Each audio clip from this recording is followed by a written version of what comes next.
ఇప్పుడు నేను సూటిగా గౌరవ మాజీ ముఖ్యమంత్రి గారిని, పులివెందుల ఎమ్మెల్యే గారిని ప్రశ్నిస్తున్నా. 5 సంవత్సరాల్లో మీరు తీసుకొచ్చిన పెట్టుబడులు ఎన్ని గ్రౌండ్ అయినాయి?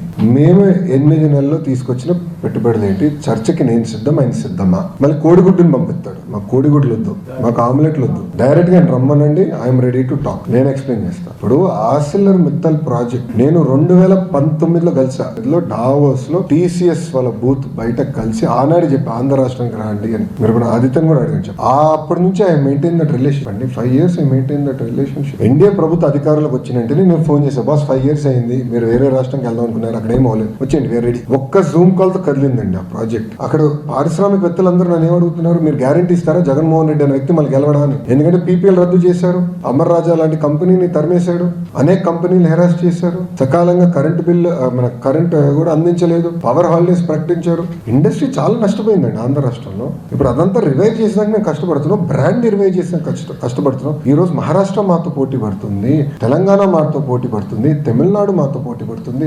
ఆ కేరళ మంత్రి కూడా డావోస్ కి వచ్చి పెట్టుబడుల కోసం అంటే రాష్ట్రాన్ని ప్రమోట్ చేసినాక పోటీ పడుతున్నారు. వాళ్ళు ప్రమోట్ చేయకూడదా మేము రాష్ట్రాన్ని? It is a responsibility, we will promote. అని మీరు చూస్తారు కదా రాబోయే 12 నెలల్లో ఎలాంటి పెట్టుబడులు రాబోతున్నాయి, ఎక్కడ వస్తాయో మీరు చూస్తారు కదా. But I'm ready for the discussion, debate. 5 సంవత్సరాలు ఆయన తీసుకొచ్చాడు, 8 నెలలు మేము ఆయన తీసుకొచ్చిన 2x పెట్టుబడులు మేము తీసుకొచ్చాం.